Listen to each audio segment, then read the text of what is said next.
Hello dear fellow students, you welcome to our channel जय हिंद विद्या मंदिर again. अब हम करने जा रहे हैं 6.2 एक्सरसाइज, जिसमें हम लोग यूज़ करेंगे थेल्स थ्योरम। तो क्वेश्चन कुछ इस तरह से रहेगा, ध्यान से देखिएगा। क्वेश्चन है इन फिगर 6.17 1 एंड सेकेंड दोनों के कॉन्टेक्स्ट में दिया हुआ है कि DE पैरेलल है BC के, DE पैरेलल है BC के, तो देन फाइंड EC क्वेश्चन 1 के लिए एंड AD इन क्वेश्चन 2 के लिए। यानी उसने बोल दिया कि जो ये DE लाइन है ये BC के पैरेलल है और इसमें भी सेम टू सेम उसने कंडीशन दे दी। तो अगर ये पैरेलल है तो आप फाइंड करिए EC। क्या फाइंड करिए? EC। तो ठीक है, हो जाएगा। इसमें AD फाइंड करना है, इसमें EC फाइंड करना है। बड़ा सरल है। हमने 6.1 थ्योरम तो कर ही लिए, और जिसने नहीं करी है वो एक बार मेरे वीडियोस में जाके देख ले, मैंने उसको सॉल्व करवा रखा है। ठीक है, अब देखिए क्वेश्चन नंबर 1। तो सबसे पहले तो क्या करेंगे, इसको देखो, करने की मैं पूरी तरकीब बताऊँगा कि किस तरीके से आपने इसको सॉल्व करना है, जिसमें आपके मार्क्स ना कटें। मैथ्स को रीज़न के साथ देना होता है। ठीक है, तो सबसे पहले हम लिखेंगे क्या, क्वेश्चन 1 तो है जैसा दिया हुआ। ठीक है, अब यहाँ से मैं करने जा रहा हूँ सॉल्यूशन। सॉल्यूशन देख लो, बड़ा इजी है। सबसे पहले क्या लिखते हैं, गिवन। गिवन क्या दिया हुआ आपको, DE पैरेलल टू BC। जितना उसने कहा हमने उतना लिख दिया। और क्या गिवन है, और आपको AD की लेंथ दी हुई है 1.5 सेंटीमीटर। और क्या दिया हुआ है, आपको दी हुई है AE की लेंथ भी दे रखी है। AE कितना दिया हुआ, 1 सेंटीमीटर। ठीक है, ठीक है, AE 1 सेंटीमीटर दिया हुआ है। और क्या दे रखा है, DB। आपको DB भी गिवन है, DB है 3 सेंटीमीटर। ठीक है, अब फाइंड क्या करना है, टू फाइंड। लिखा करो ये सब चीज़ें। टू फाइंड करना है आपको EC। बड़ा इजी है, ये लिखना बहुत ज़रूरी है, याद रहे। लिखेंगे नहीं तो मार्क्स कटेंगे। फिर क्या करेंगे अपन, यूजिंग 6.1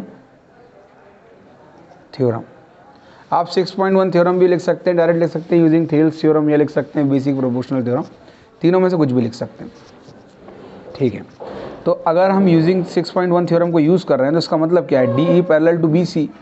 जब DE पैरेलल होगा BC के, तो इसका मतलब क्या होगा, उसकी जो दोनों अदर साइड्स हैं ये इक्वल रेशो में आ जाएंगे, यानी AD अपॉन DB और AE अपॉन EC लिख सकते हैं ना अपन by 6.1 theorem. AD upon DB equal to AE upon EC। ऐसा क्यों लिख सकते हैं, बिकॉज उसने दिया हुआ है कि दोनों लाइन पैरेलल हैं, तो 6.1 थ्योरम उस पर अप्लाई हो जाएगी।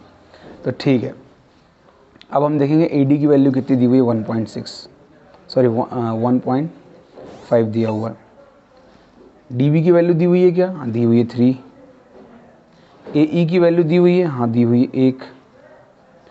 EC निकालना है, तो बस क्रॉस मल्टीप्लिकेशन कर देंगे। तो EC कितना हो गया, 1.5 मल्टीप्लिकेशन में इक्वल टू क्या हुआ, 3 1 ज़ा 3। तो EC अल्टीमेटली क्या हो गया, 3/1.5। 3/1.5 पॉइंट हटाएंगे, 0 बढ़ेगा, 15 2 ज़ा 30। तो EC इक्वल टू हो गया 2 सेंटीमीटर। इसी तरीके से आपने इसके अगला क्वेश्चन भी करना है। अच्छा, सेकंड क्वेश्चन का भी मैं आपको पहला करवा देता हूँ, फिर आपने उसके बाद जो है बचे हुए जो दूसरा और तीसरा क्वेश्चन है वो आपने खुद करना है। ठीक है, ये सेकंड क्वेश्चन का मैंने यहाँ पे डायग्राम बना लिया है, क्योंकि आपको बुक में डायग्राम नहीं दिया हुआ था। तो देखिए वो कह रहा है कि एक ट्राइंगल है PQR, जिसकी PQ साइड पर एक पॉइंट है E और PR साइड पे एक पॉइंट है F।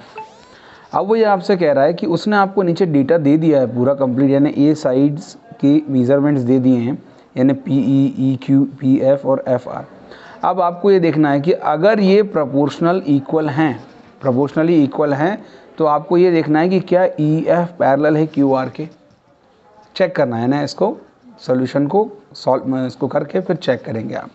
तो कर लेते हैं, बड़ा इजी है। देखिए सबसे पहले गिवन क्या है, ये अपन पहला वाला कर रहे हैं। गिवन क्या है हमें, गिवन है PE is equal to 3.9 centimetre, EQ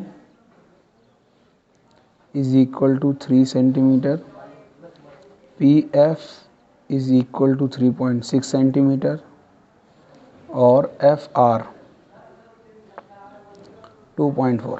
अब यहाँ पे आप यूजिंग की जगह एक वर्ड यूज़ करेंगे अप्लाइंग। क्या अप्लाइंग, क्योंकि आपको उसने दिया नहीं कि ये पैरेलल है, तो आप अप्लाई करके देख रहे हैं कि ये सही होता है कि नहीं होता है। तो हम लिख देंगे क्या, अप्लाइंग थ्योरम 6.1। चलो अप्लाई कर लेते हैं। तो PE अपॉन EQ और फिर PF अपॉन FR, ये अपन इस पर अप्लाई करने जा रहे हैं। बस PE की वैल्यू रखी अपन ने 3.9, EQ की वैल्यू 3, PF की वैल्यू 3.6 और FR की वैल्यू 2.4। अब देखिए इसको अगर अपन कैंसिल करते हैं यानी इक्वल करते हैं तो कैसे होगा। तो ये तो हो गया आपका कैंसिल होकर कितना 1.3। अब इसको अगर अपन किससे काट दें 12 से, 12 2 ज़ा 24, 12 3 ज़ा, तो ये 3/2 आ रहा है। क्या ये इक्वल हैं? नहीं है, ये इक्वल नहीं है। 3/2 को आप और भी सॉल्व करेंगे तो 1.5 बनेगा, 1.3 नहीं आएगा ये, तो यानी ये इक्वल नहीं है। तो सिंस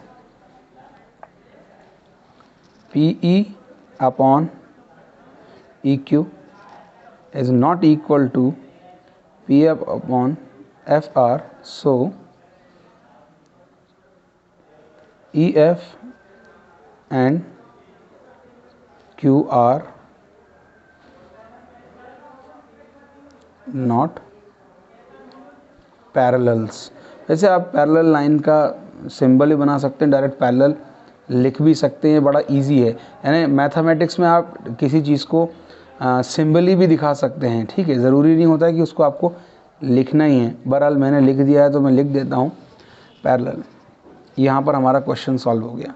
क्या करना अपन ने कि ये जो अगर ये इक्वल नहीं है तो ये लाइन क्या है, देयरफॉर ये पैरेलल नहीं होगी, याद रखना। और अगर ये इक्वल आ जाते तो ये क्या है, इक्वल हैं, तो फिर क्या लगता है since PE upon EQ is equal to PF upon FR, तो क्या होता है EF and QR are parallel lines, ठीक है। तब ऐसा होता, लेकिन अभी इक्वल नहीं मिले हैं तो जाहिर बात है कि हमें इसे लिखना पड़ेगा कि इक्वल पैरेलल नहीं है, ठीक है। तो अब हम करेंगे इसका क्वेश्चन नंबर 2।